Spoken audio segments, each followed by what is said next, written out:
Yo, what's up guys? Welcome back to a brand new video. Today's video I'm going to be showing off a game I've been working on. It's called Na Gaill. I've been working on it with a small team from Cullen Games. Yeah, we've been working on it for a few months now. It's still very much a work in progress, but I just wanted to show it off and just show you guys where we're at now, and then you guys can follow the progress as I post updates throughout the year probably. Yeah, just show it off. I probably will be streaming it a decent amount on my Twitch stream. Maybe I'll stream it on YouTube, but I don't know if it'll be on the main channel or where it will be, to be honest. But yeah, so let me show you the game. Yeah, so here we are. So because it's an Irish-based game and we want to have multiple languages in it, it has options for you to choose different languages. It's not fully implemented yet, but the menu started anyways. Yeah, so then here you can choose your turns. Short game, long game, medium game. Let's go for a short game. Think pick one players want to play with. Just to test it out, we go with 2. So as you can see, you load in. There's sounds. There's everything. Oh yeah, there's one thing. The ocean textures are not in properly. Which is why you'll see if this overlaps here. Then the rest of it doesn't have any ocean textures. But yeah, so you spawn in, and your objective in the game basically is to either make the most money, conquer the most land, or just wait till the end of the game and see who won. Basically, you're meant to be competing with the other player and also the raid camps. The raid camps are basically, they're like smaller cities which you will be able to capture, and I'm thinking you can kind of use those like as your home base. And you can have multiple home bases throughout the map once you finally beat them. Yeah, so it's mostly just moving around the map and exploring. For like, we're going for a very heavy focus on making the map small, but like have stuff for you to do. For example, these 2 here, plus the mining up there. They're all resource tiles. Winds blowing from the north. Yes. And this here is a city. So if we put our player on the city here, the event system is not working properly, by the way, yet. So some of the events that pop up won't match what's actually happening in the game. So yeah, so then once you get into the city, you have 4 options. You can move, trade, upgrade, and yeah, you can move, trade, upgrade, and raid the city. Raiding the city will lower your influence. Trading with them will increase your influence. Also, upgrading will also upgrade your influence with the city. But obviously, it'll cost you money. And in the trade menu here, you can buy different stuff. Like, let's buy some sheep. And let's buy some timber. Bought that. It's in my menu now. I can drag it around the menus. And then if I want to sell it back, I'm going to sell it back for the exact same price that I bought it for. And there's a system behind it that implements a price freeze basically, so the player can't exploit it, making the turns really valuable because the player needs to move around during the turns. You can't just stay here and exploit it back and forth. So let's also buy an hour there, and that'll add it to our fleet. So an hour is actually smaller than a kerner, so it won't go above it. So let's buy a Dakar just so I can show you. So now that I bought that, you can see the player model updates. Winds blowing from the southwest. And then yes, let's go into the kettle, or into the cattle. Again, as you can see, but these event cards will matter eventually. Eventually, they'll cause automatic stuff to happen throughout the game. Okay, and then I'll try to capture so there I try to capture the resource tile, but I actually don't have enough movement points yet because I just moved this tile. So again, it's making it so there's a reason for the player to actually move around the map. Don't know why that's freaking out, but I'll figure it out. Also, there's a bug where after a certain amount of turns, they'll stop going back to player 1. Doesn't happen when you're playing single player though.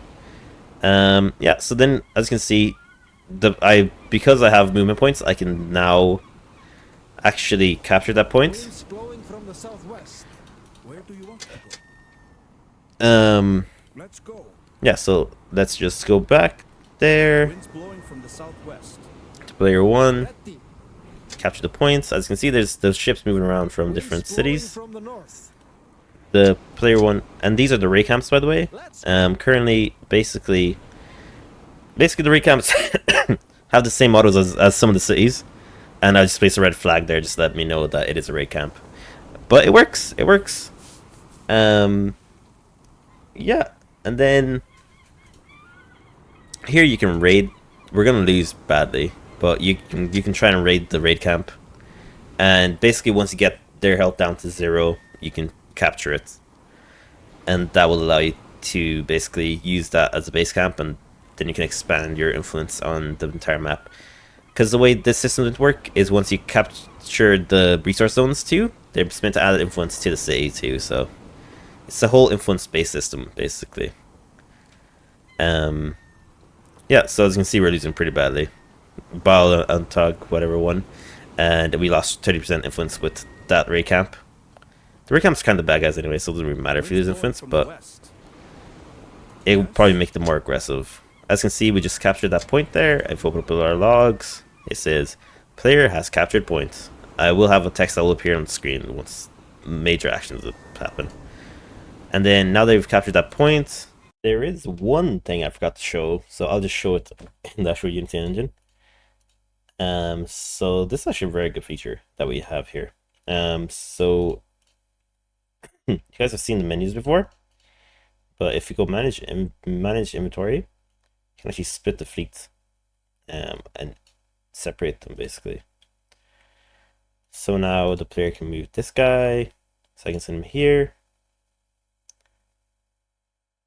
I feel like I didn't split that one properly. I did not.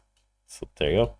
So now they're all split. So then I can move this guy. I can send him to the raid camp. Then I can move this guy. Well, I can move them all one turn.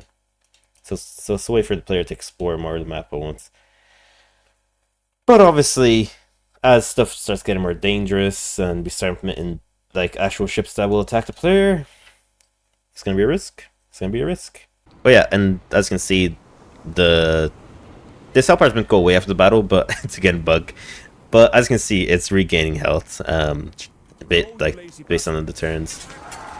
Let's try and capture this forestry for the player, for that player, and then as you can see, there's a show inventory button.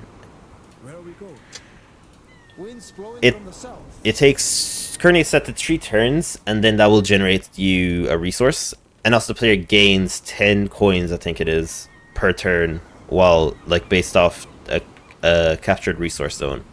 So capturing resources is really important, or capturing resource zones is really important for the way the game operates currently, because it gives you money and also a resource. The resources can really only be sold for more money, but in the future I'll probably implement that into some sort of different system. I know that for the fish one, it gives you food, and also for the cow one, it gives you food instead of money. So it's kind of like to influence the player, or well, it's because there's also a crew system, which I can show you here. I know it's a lot of information dumped on you, but it's a crew system, and basically these guys are randomly generated. They're all normal, but there's a system behind it, like there is a possibility of breaking out different personalities and different moods. It's just that these are randomly generated just as a base template for now. Yeah, and as you can see, they're getting hungry, so that's what the food's gonna be used for. There's gonna be a button here somewhere, feed this guy. Yeah, and then still a few more turns. There we go. And as you can see, now there's a cow in the resource zone that was generated for the resource zone. After 4 turns, then we can just drag it over.